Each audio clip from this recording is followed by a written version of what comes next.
Welcome to another week of Political Breakfast. We are so glad that you are here and listening on WABE.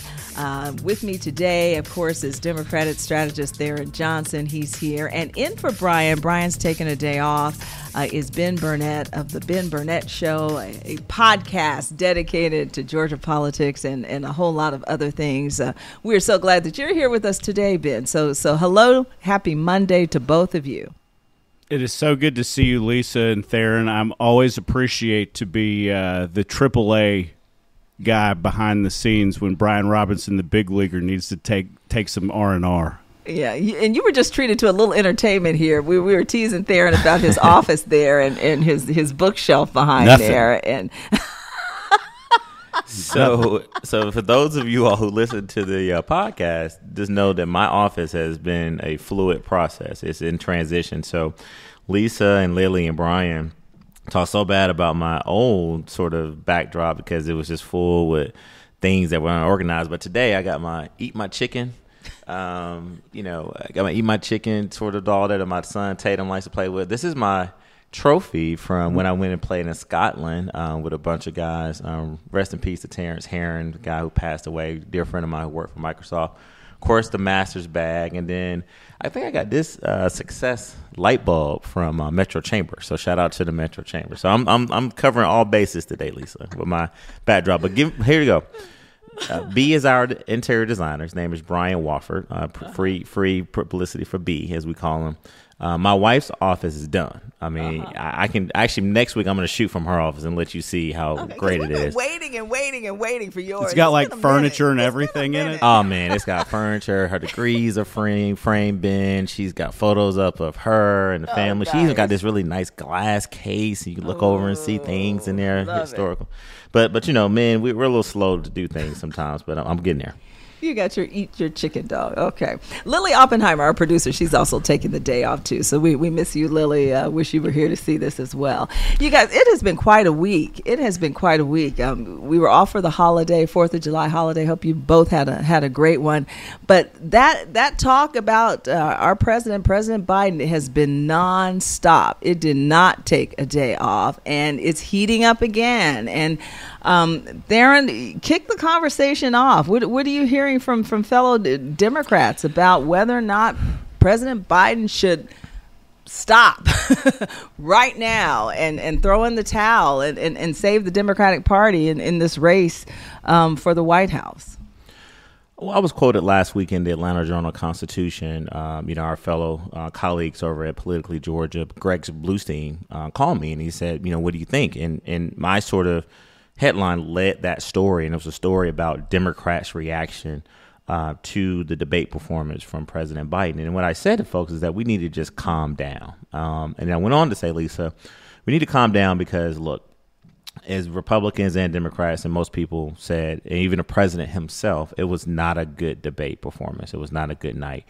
But what has happened since then is that you've now seen other Georgia Democrats like U.S. Senator Raphael Warnock, Congresswoman Nikema Williams, Mayor Andre Dickens, and others. We've all stepped up and played a role in trying to keep the Democratic base calm and remind them that he is not better than the almighty, but he's better than the alternative.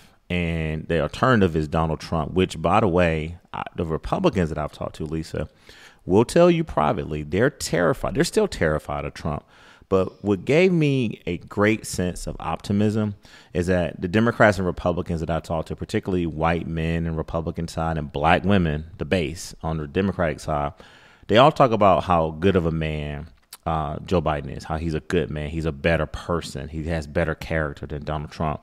And so I think the interview with George Stephanopoulos, which played over the weekend, was a really pivotal turning point in the campaign because the president was very specific. He was calm. I mean, George Stephanopoulos, I know you watched it, Lisa. I mean, you're a journalist. You're a master. Former anchor. You lead. Morning Edition.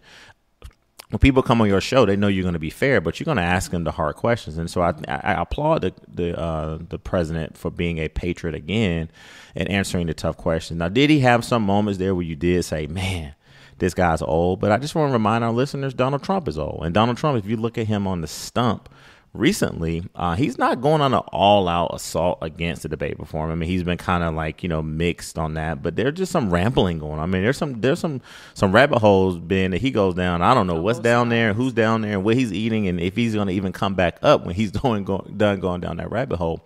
But what Democrats have got to do real quick, and I'll end this, is in the campaign, they got to do two things. And the first thing they're already doing, this week, we know that First Lady Jill Biden was back in Georgia again, in Columbus, Georgia, one of the fastest growing cities, not only in Georgia, but in the country. If we're going to win Georgia, we got to compete and win Muskogee County. And she was there talking about veterans and launching, all the different things that the president has done to help veterans, and to talk about his unwavering commitment to their lives while they're on the battlefield, serving their country, protecting us, but also the postpartum, the struggles that they go through after they're done serving this country, and even those who are in reserve, who still have to be available. And then I think the second thing the campaign has got to do is that they got to continue to put the president out in the public, in sort of control settings, but a lot more less control settings. The American people need to see how he's going to react on the stump, how is he going to answer things on the cuff, and make sure that, the Joe Biden that we all know and that we elected in 2020 is fit and is ready to finish this campaign strong and going into the convention. And then once we get past the convention, which I think will be messy, and it's going to be some enthusiastic opposition, not just to the president, but, wanting to explore a second option. But I think the president's team learned a lesson, and they got to figure out how to get through this convention. Ben, I see you squirming in your seat over there. I mean, I want to compliment Tharon. He's a pro, and he gave you a lot of really great talking points. The truth after the debate and after the Stephanopoulos interview is that Donald Trump doesn't have to be the Brian Kemp guy anymore and talk about what you're in favor of. Donald Trump is late in the third quarter of a football game up 17 points, and he has to run clock. He has to not make mistakes. Tharon can talk as much as he wants about Georgia being a competitive swing state. If Joe Biden is on the ballot in November, it's over. And he knows it, and everybody knows it. He's not going to get any younger. He's not going to gain cognitive ability between now and then, and there are enough Democrats that sit in the United States Senate or in the House that are in competitive elections that are starting to distance themselves from him because they know that aligning with him is not popular with the American people, and we all saw it. With that said, though, First Lady Jill Biden coming to Columbus, can she salvage this for him by being the mouthpiece, by being, stepping forward and being that true First Lady for him and kind of pushing him along, through this campaign? I think she's dragging him along. I think she is one of the. I think she's one of the really good people around him that will do anything to help him be successful. I would never take that away from her. And I would also say, I'm not the guy, I'm not on the show all the time. I'm not the Donald Trump apologist by a long shot. But I'm a great observer of the obvious. I think that Jill Biden talking to military families, there has to be some sort of spark that can be found. And I think that if the solution exists, she will no doubt be a part of it. But I also want to talk about what Tharon led off with. I don't agree with how President Biden has governed with a lot of things over the last 4 years, but I would never take away the sincerity and the love of America that he has. And I genuinely believe that he got into public service for the right reasons, and I think that he is a patriot of this country.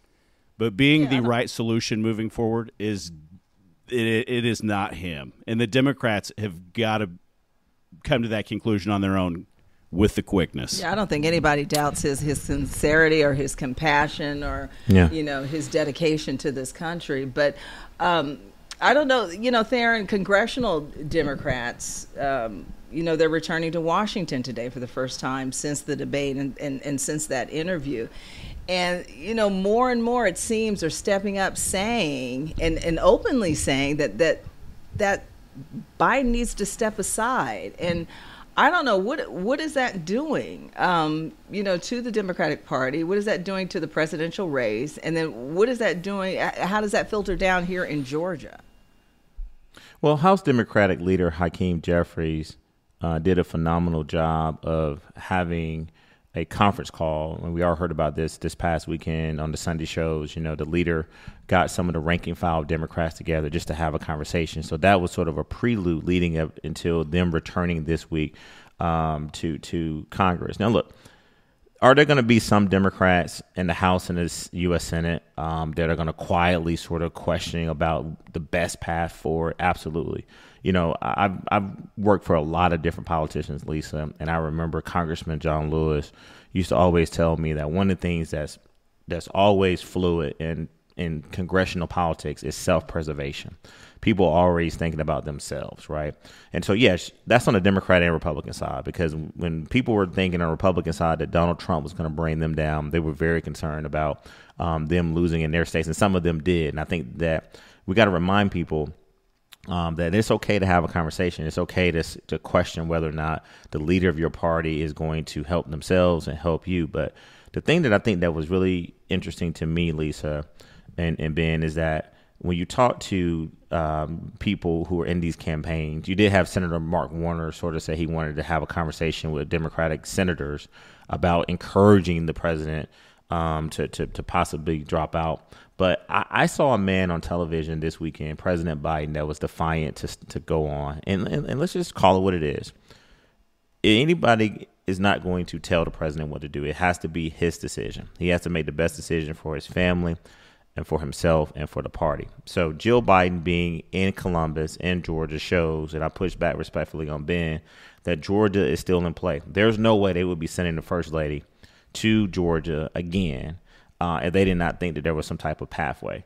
Vice President Kamala Harris, Lisa, would not be at the Essence Festival this past weekend, where that is probably hundreds of thousands of voters, particularly black and brown voters, who go to New Orleans every year to celebrate Essence Magazine and Essence Festival. But let me just say this, and I'll close.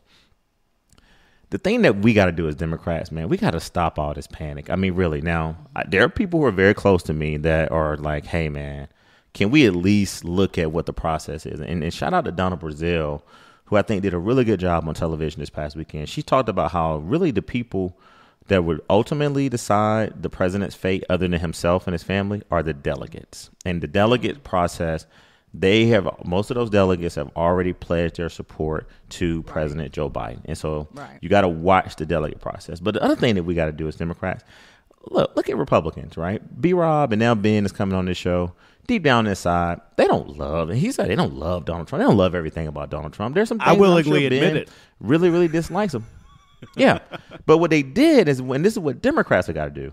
Look, guys, he is better than the alternative. He is our guy. He is not perfect. He's old. He's not going to give you those Barack Obama moments that we all miss. He is Joe Biden. He beat this man once. He'll beat him again. So we got to do the same thing these Republicans did. They rallied around. And I don't even have enough time to go through the stuff that Trump did. But when this guy was convicted of 34 counts of a felony, what did B-Rob and now Ben is going to do? They come over here to question the process. Oh, he was never going to get a fair trial. We got to do the same thing as a Democrat. And I would tell you this, 34 felonies being convicted is worse than you having a bad debate performance. Now, the last thing is this. Are you going to say, well, is he capable of being president? Being president of the United States of America is not just left up to one man or woman, and this woman in this case is a vice president. That's why you have a cabinet. I believe that the president's heart's in the right place. I believe his character is intact. And more importantly, I think that he is doing a lot for the American people. You look at his record. It's a good record. Inflation is going down. It's no more stabilizing, Lisa. You've been hearing me say it for 5 months. I've been using that word, stabilize. Inflation is going down. 8.1 million jobs are available. New jobs are available to Americans. But voters are still not feeling it just yet. And mark my word, there's got to be a federal rate decrease, or the Fed rates have got to be cut. There's going to be something that's going to happen between now and the election. And the last thing, Ben, you know this. I'm going to bet on Donald Trump doing something stupid. I'm going to bet on him doing something stupid, saying something stupid, saying something racist, doing something racist. And the black jobs thing almost got him, Lisa. We ain't talking about black jobs, but I commend you from getting up early this morning at 4:30 for going to your black job. I'm going to my black job right now, Ben. That's a black joke. Don't you come in on that? You say so. I'm doing my black job too. So that almost got him, like Lisa. But it's going to be something that this man is going to say that's worse than black jobs. I guarantee it. It's going to happen. Look, he told the American people during COVID that it might be a reasonably foreseeable option to shoot bleach into your veins. So to Tharon's point, he's capable of saying some really dumb things. Come October. But I still, when you've got the Democrats in disarray, and this is the thing that I am so jealous of Tharon over. And by Tharon, I mean Tharon and the Democrat Party. They are very organized. They can shoot straight. And to watch them see adversity with something like this is, honestly, I can't think of another time in my lifetime when I have seen the Democrats questioning one another and questioning the ultimate leader, because they are excellent at getting in line. But we're not talking about people that are moving left. We're talking about the people that sit in the center, because if you're undervoting Donald Trump or Joe Biden in Georgia, like a lot of people will in the suburbs and all around the country, everybody that if you leave it to the two, I think the Republicans have a stronger case to make, even if I don't like the ultimate leader. It doesn't. It is the trials, whether they are based in reality, whether he's guilty of everything he's ever been accused of, the American public on the right and in the center view that as a witch hunt. And on some level, you will always be subjected to the perception is reality, because the court of law and the court of public opinion amongst average walking around people are not the same thing. Yeah, look. I'm betting on the American people, and I'm betting on the American people for two things. Now, the American people taught me something in 2016. They taught every Democrat something, and that was, Lisa, you can't ignore the disdain and the hatred that American people had for Hillary Clinton. I mean, we just got to call it what it was. I mean, that went over my head. I literally thought that some glass ceilings were going to be broken that day in New York. I was there, and we all got our souls and hearts crushed because former President Trump ran a campaign very similar to what he's doing now. He tried to scare the American people, because if you ask Republicans, and I did this past weekend, what are their three top issues? And Ben, correct me if I'm wrong here. And the order can be debated, but I think these are the 3 to 4 issues. Number 1, immigration is at the top. Number 2, abortion. And number 3, public safety. And number 4, it's this whole thing. And this was an interesting one. It's the DEI, Lisa.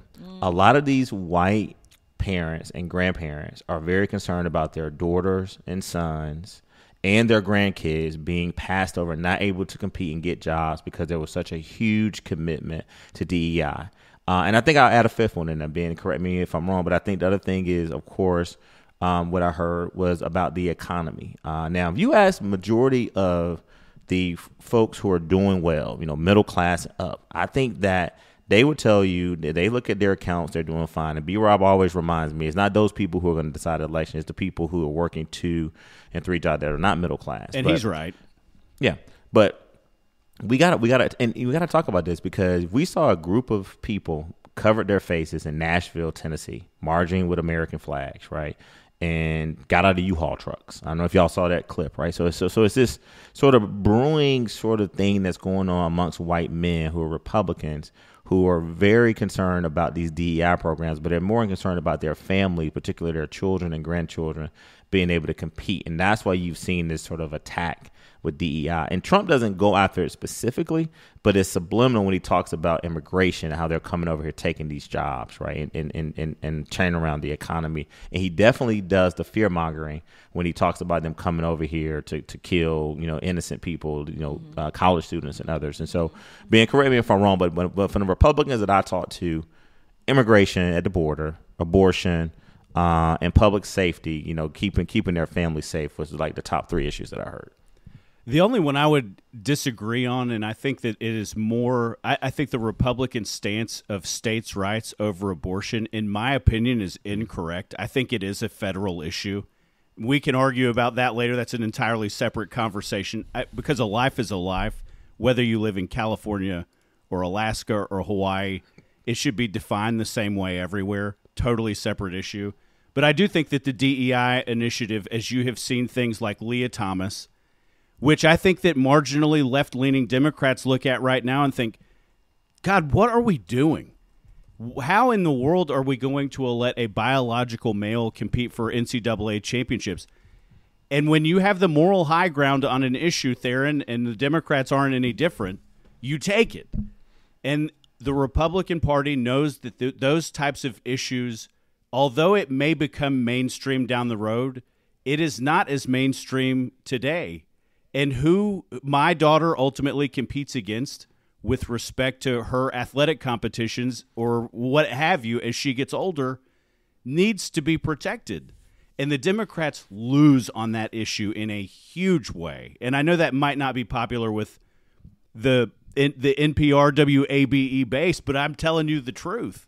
But I also think that immigration on a separate issue, Republicans have campaigned on illegal immigration and a pathway to citizenship since the Bush administration. And when push comes to shove, the talking heads like Sean Hannity will sit there and call a bill amnesty or whatever. And the truth is, in the United States of America, if there are 5 million open jobs and unemployment is as low as it is, you have to find ways to get people to take these jobs. And Tharon, I'm not doing it, and I don't think you're doing it. And somebody has to do it because it keeps your cost of goods sold when you go to the grocery store, when you do the average daily things that are costing you 25% more today than they were 4 years ago. Immigration is one of those issues. And the Republicans are not going to just fearmonger over this forever.